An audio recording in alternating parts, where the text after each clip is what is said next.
In today's video, I'm going to show you all of the secrets in the Bloxburg Christmas update that you may have not noticed.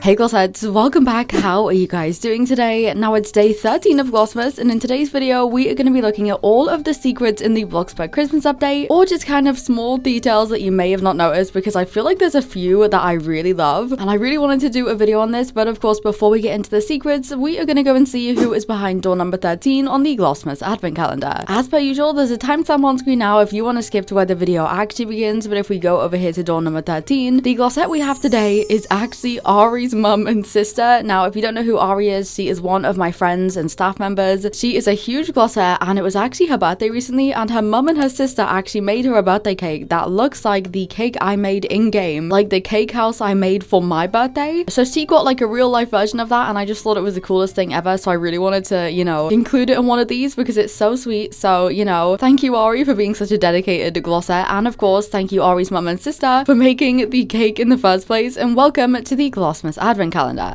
Anyways, on to the secrets, and we're actually going to be starting with the secrets around the map. But before we get into the secrets around the map, there's a very specific secret I want to bring up because I feel like it's the sneakiest one we have. So when you load into the game, obviously you load into the menu, and on the Christmas menu you can see Santa at the top of the screen. Now, one thing you may have not noticed is sometimes what will happen occasionally is Santa will actually fly away. I have a clip of it here, and I've actually witnessed this happen a few times, but it is quite hard to spot. It doesn't happen all the time, but I think it's such a fun little detail having him fly, and I think it's a secret for the Santa sleigh trophy, which we're going to be talking about a little bit later, but that is the first little secret. I feel like it's the most hidden little detail we have. But moving on to the little secrets or details around the map, we are going to go into town and take a look at these, and the one I'm going to start with is actually the elf hunt posters. So of course this is our first elf hunt in this new map, and we have actually got the posters back, and this isn't a huge secret because, let's be real, they stuck them on every single surface they could find in here, but I think it's just a fun little detail that some people haven't picked up on yet. So we have one on like the furniture doors. You can see they're literally everywhere. Let me see if I can spot some more here. We have one on this lamppost over here. We have one on the door at Mike's Motors. Like, genuinely, they are everywhere, and I just love it. And of course, another detail you might have not seen with the elf hunt is that the elves actually all sit where Santa is. So a lot of them are transparent right now because these are the ones we haven't found, but a lot of them are kind of sat in place. So every time you find one, they will teleport to here, and I just think it's such a sweet little detail. We have some in the tree as well. Okay, so I'm adding this into the video later, but guys, I completely forgot to mention my favorite elf hunt detail in the map. Am I crazy? So if you go down here to the water tower, you can probably already see what I'm about to say, but the water tower actually now has a giant elf hunt hat added onto the top of it, which I just think is the cutest thing ever. So yeah, we have a giant elf hunt themed water tower, which I just love it. This is definitely my favorite detail so far. I don't know how I forgot to mention it, but yeah. But moving on from little elf hunt details, another fun detail we have is actually what Pizza Planet looks like right now, and that is because Pizza Planet looks like a giant bauble, and I just think it's so funny. We have a few little kind of, not really secrets because they're not hard to miss with the size of them, but we have a lot of details that are kind of like this, and I just think it's so funny. Another one I love is that there's actually an upside down gingerbread stuck in the ice cream, which I think is hilarious. But we have so many little kind of fun things added this year. We have another elf poster too. Now if I go down here and head over to the Riverside, we actually have another kind of fun tiny detail at Riverside Park. Now it's not anything that special, but I do think it's something that I didn't notice until a couple days ago. Honestly, I love these videos where I just kind of yap and drive around. It's so fun. Last night I of course posted the video where I talked about my opinion on like new Bloxburg and everything, and that was incredibly long, but it was so fun to film. But yeah, if we go to the park down here, what you'll actually be able to notice is, if I kind of fly in free cam, there's actually a tiny baby sled hill over here with some sleds on top, which I think is so cute. And we also have another thing that is definitely not a secret, but it's a really fun detail, and it's the fact that the dam has been wrapped in a present and bow kind of for Christmas, which I just think is hilarious. But the couple other details I want to show you guys are actually kind of further up in the mountains, so we are going to head up here, and our first stop is actually going to be Lovely Lumber, because there's another kind of sneaky little detail which I think may be hinting to something that we're going to talk about. Oh, I just love driving around here. It's so fun. It's so immersive. I was talking about this yesterday. Like, it genuinely feels like you're in like a forest forest and everything, and I just love it. I can't wait to do some movies where I kind of use these roads to drive around. But anyways, if we go down here, lovely lumber is this way. Okay, here we go. If we go down here, you will find the lovely lumber area, but what you'll also find is here we actually have a Santa sleigh that's covered up and hidden. If I kind of go underneath, you can see it's like a proper sleigh area. So they've added like a really sneaky little detail of a sleigh kind of not in use yet. However, what I think this is I think this is probably hinting to the Santa sleigh trophy, just the same as the Santa thing on the menu that disappears. And if you don't know what the Santa sleigh trophy is, it's actually a trophy you get kind of close to Christmas Eve. Oh yeah, we also have like these trees that are fallen over. That's kind of a new secret little detail. But yeah, it's a trophy you get around Christmas Eve time, which is in the game for a few days, where basically Santa will disappear from his photo area in town and fly over the map and actually drop a sack of presents. And if you pick it up, you get the trophy. It's really cool. I'll be doing a video on it on Christmas Eve for you guys to kind of help you get it easier. But I'm pretty sure the sleigh has been added as a little kind of detail to that kind of event. Now, the next thing we're going to look at is actually up at the observatory. And I think this is our final little kind of map detail, but it's really cute, so I wanted to point it out. Here we go. If I go around this corner, you will see the observatory is of course decorated for Christmas. However, they have added a giant wreath around the top, and I just thought it was hilarious. It looks so good. Like the baubles matching the roof looks incredible, but I just thought it was funny how they've just kind of added like a giant wreath. It looks so good though. But that is kind of it for like little details around the map that I thought were kind of fun to notice. And now what we're gonna do is we are gonna head back to my plot, because there's a few other little kind of sneaky details that you may have not noticed on features around the plot. But whilst I drive back, another one you may have not noticed is if we open the event menu, if you open the days on your Christmas calendar, well, first of all, surprise, there's a Christmas calendar. I feel like people haven't noticed this. If you go in here, you can open a door every day that gives you tickets, and the more you open the doors on the correct days, the more this streak bar will go up and the more Bloxburgs you'll get. So if you start now, you can still get some Bloxburgs, and it's the same with the elf fun. The amount of elves you find, which doesn't have to be on the exact day actually, you get Bloxburgs as it goes. So it's a great way to get some extra of that currency, as I know people, you know, struggle to get Bloxburgs, so this is the perfect time to kind of lock in to get it. But if we go back to my plot, I have a couple other things I want to show you guys. Now, first of all, we actually got a second wave to the Christmas update like a week ago, and not many people have noticed. So we actually got a Christmas tree shelf, a bauble looking thing as a decoration, a gingerbread candle, so this is like a candle inside, and this little Christmas tree detail, which is so cute. And finally, these brand new chopping boards. We have finally got decorative chopping boards, and I just love it. So if you haven't seen those, now you have, I guess. But the final detail I want to show you guys is the TV channels, because if I turn this on, every single channel has a Christmas makeover. So our news presenters have like Christmas hats on, and it's all decorated. We have Gordon Radish, who's in the festive spirit. We even have, you know, little Christmas like icicles and stuff on the theater channel. We of course have the fire. Then we have the bird watcher, who has now got snowy terrain. And finally, the Santa channel is back, so you can also watch Santa kind of flying through the sky on his little sleigh. Oh my gosh, there's even stars in the background. I've never noticed that. But that is pretty much it. That is basically a bunch of details I've noticed that I wanted to share with you guys. I know some of them aren't really secrets, but I feel like there's some stuff that people haven't really seen, so I really wanted to do a little bit of a yap video and show you. But that is pretty much it for today's video. Tomorrow's video will be an elephant guide video if I manage to get it out in time, and I will see you all then for that. But as per usual, all my channel members will be on screen now. Thank you so much for joining the channel, and on my YouTubers, thank you so much for boosting the Discord server, and of course all my merch buyers, thank you so much for buying the merch shop in February. But I love you all so much, glossettes, and I will see you all later. XOXO, Glossiel.